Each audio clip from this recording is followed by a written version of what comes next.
Hello everyone, welcome to today's session. Now let's move on and look at our next topic, which is what is statistics. Now coming to the formal definition of statistics.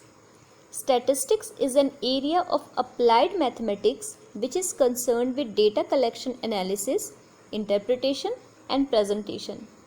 Now usually when I speak about statistics, people think statistics is all about analysis. But statistics has another part to it. It has data collection. Also, interpretation, presentation, and visualization are the part of statistics data. All of this comes into statistics. We already are going to use statistics method to visualize data, to collect data, and to interpret data. So, the area of mathematics deal with understanding how data can be used to solve complex problems. Now, I'll give you a couple of examples that can be solved by using statistics. Let's say that your company has created a new drug that may cure cancer. How would you conduct a test to confirm the its effectiveness? Now, even though this sounds like a biology problem, this can be solved with statistics. You will have to create a test which can confirm the effectiveness of the drug, or this is a common problem that can be solved using statistics. Let me give you another example. You and your friend are at a basketball game and out of the blue, he offers you a bet that neither team will hit a home run in the game. Should you take the bet? Here you just discuss the probability of whether you will win or lose. This is another problem that comes under statistics. Let's look at another example. The latest sales data has just come in and your boss wants to prepare a report for management on places where the company could improve its business. What should you look for? And what should you not look for now? This problem involves a lot of data analysis and will have to look at the different variables that are causing your business to go down, and you have to look at a few variables that is increasing the performance of your model and growing your business. So this involves a lot of data analysis, and the basic data behind data analysis is to use statistical techniques in order to figure out the relationship between different variables or different components in your business. So now let's move on and look at our next topic, which is basic terminologies and statistics. Now before you dive deep into statistics, it is important that you understand the basic terminologies used in statistics. The two most important terminologies in statistics are population and sample. So throughout the statistics course or throughout any problem that you are trying to solve with statistics, you will come across these two words, which is population and sample. Now population is a collection or a set of individual or objects or events whose properties are to be analyzed. So basically you can refer to population as a subject that you are trying to analyze. Now a sample is just like a word suggests. It's a subset of the population. So you have to make sure that you choose the sample in such a way that it represents the entire population. It shouldn't focus on the one part of the population. Instead, it should represent the entire population. That's how your sample should be chosen. So chosen sample will contain most of the information about a particular population parameter. Now you must be wondering how one can be choose a sample that best represent the entire population. Now sampling is a statistical method that deals with the selection of individual observation within a population.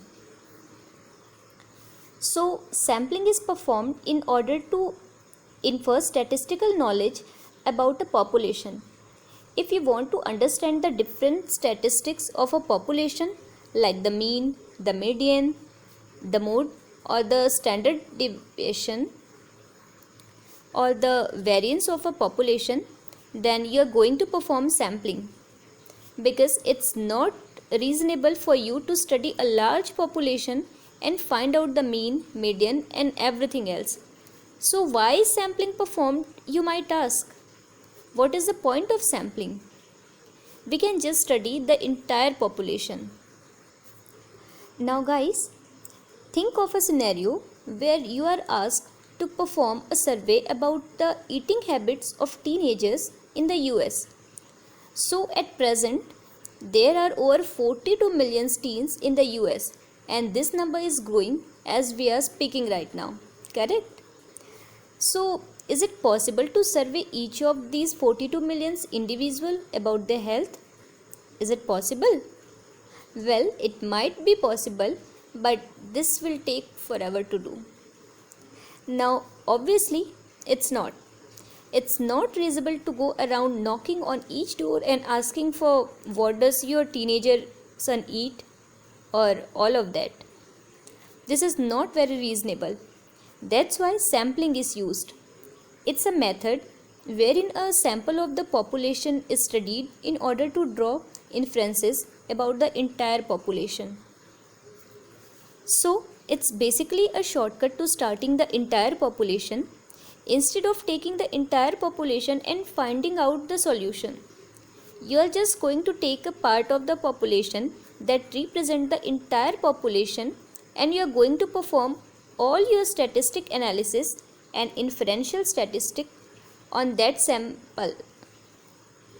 And that sample basically here presents the entire population. So I am sure have made this clear you. So what is sample and what is population? Now there are two main types of sampling techniques that are discussed today. We have probability sampling and non-probability sampling. Now this video will only be focusing on probability sampling technique because non-probability sampling is not within the scope of this video, and will only discuss the probability part because we are focusing on statistics and probability. Now again, under probability sampling we have three different types. We have random, systematic and stratified sampling. And just to mention the different type of non-probability sampling, we have snowball, quota, judgment and convenience sampling.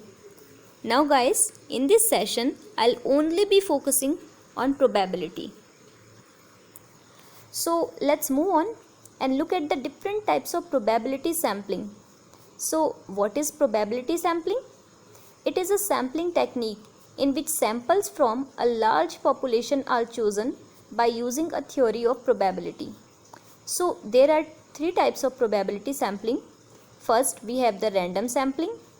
Now in this method each member of the population has an equal chance of being selected in the sample. So each and every individual or each and every object in the population has an equal chance of being a part of the sample. That's what random sampling is all about. You are just randomly going to select any individual or any object. So this way each individual has an equal chance of being selected. Next we have systematic sampling. Now in systematic sampling, every nth record is chosen from the population to be a part of the sample. Now refer to this image that I have shown over here.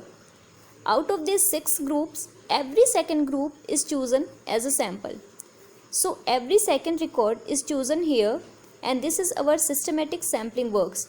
You are randomly selecting the nth record and you are going to add that to your sample. Next we have stratified sampling. Now in this type of technique, a stratum is used to form samples from a large population. So what is stratum? A stratum is basically a subset of the population that shares at least one common characteristics. So let's say that your population has a mix of both male and female. So you can create stratons out of this. One will have only the male subset and other will have the female subset. This is what stratum is. It is basically a subset of the population that shares at least one common characteristics. In our example, it is gender.